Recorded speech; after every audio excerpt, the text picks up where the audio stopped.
guys, so I am back again for another installment of my beautiful covers series, which is pretty self-explanatory. I just highlight some of my absolute favourite books for their physical appearance. I have previously done 2 hardback editions of this series and 1 paperback edition, so I thought it was time for another paperbacks. Perhaps because I'm the daughter of a designer, but I do always feel like we need to share more love with the people that design the books as well as the people that write them. So let's get on with the video. First things first is a dinky little book, and it is this edition of A Midsummer's Night's Dream by William Shakespeare. This is another spectacular creation from Penguin, and the cover illustration is specifically designed by Claire Malinsky. I love the use of the white background with the really lovely, well illustrated drawing on the front that really sums up a lot of the happenings of this play with the fairies and Bottom. And like I said, it's quite a dinky little book. It's smaller than your average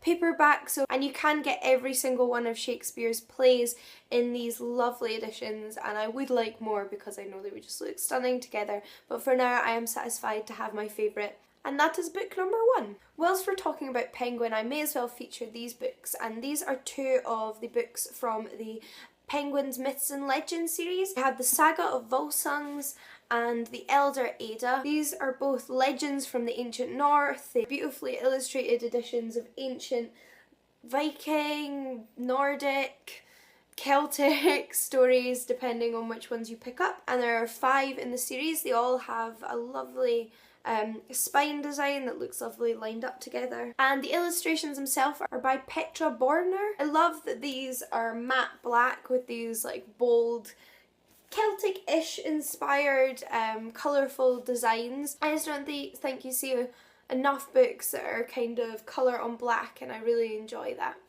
The next book is published by Corgi, and it is the paperback edition of Seraphina by Rachel Hartman. The hardback editions of this series are also equally gorgeous, but I love this paperback. It has a black, white, shades of grey illustration with spatterings of red just for effect, and obviously the font is also in red, and again the spine is just lovely with this lovely font used for the word Seraphina and in the lovely metallic red. I just think this book has been very well put together, and as you'll see as the books continue, I just have a thing for black and white. I think it's really lovely, and I also just love illustrated covers. Sticking with the black and white designs, we have this edition of Room by Emma Donoghue, published by Picador, and the cover illustration is by Rob Hunter. This is part of the Picador 40 series, which is 40 books that were given lovely black and white illustrated covers in a series, and this is definitely the nicest cover I have seen of Room. It doesn't necessarily tell you much about the book, but it's so simple that it does pull you in and kind of make you want to know more.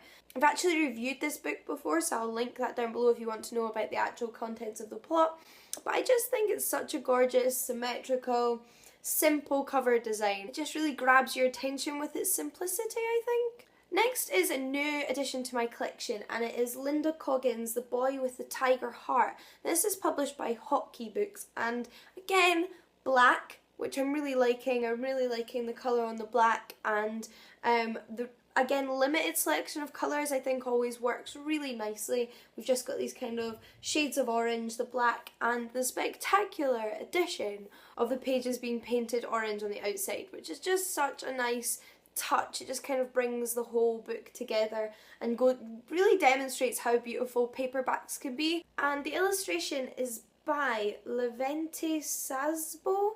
I am probably not pronouncing that right. Let me see if I can show you.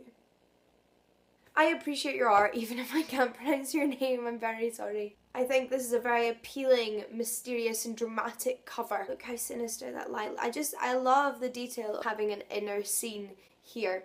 And I was incredibly pleased to get this one through the post. And lastly, for this video anyway, I have Elijah's Mermaid by Essie Fox. Again, I've reviewed this one, so if you want to know about the contents of the story, then check out my review. But I adore this cover. And this book is a mysterious story, and it's a very artistic story in the plot and in the writing, and art is just a heavy theme in this story, so I'm so glad that it's got such an artistic cover. It almost looks like a wood carving. It's this sort of Celtic, symmetrical, nautical themed design, and I love these symmetrical border patterns, which I think you've seen in some of my other editions of this video. And all of S.A. Fox's books are published in a similar vein, with different contrasting colours and designs surrounding the title, so they look absolutely gorgeous together. Not to mention they come in these very oversized editions. They also come in normal sizes, but I think this is the standard way they are published, and the size makes the illustration just stand out all that more and has given the artist more space to work with, which I think is nice. And this is published by Orion Books. But those are all the books I have to show you today. As always, I would love to hear about some of your favourite book designs and book covers in the comments below, because I'm obsessed with beautiful books and well designed books to add to my collection. But in the meantime, have a lovely week. Bye guys!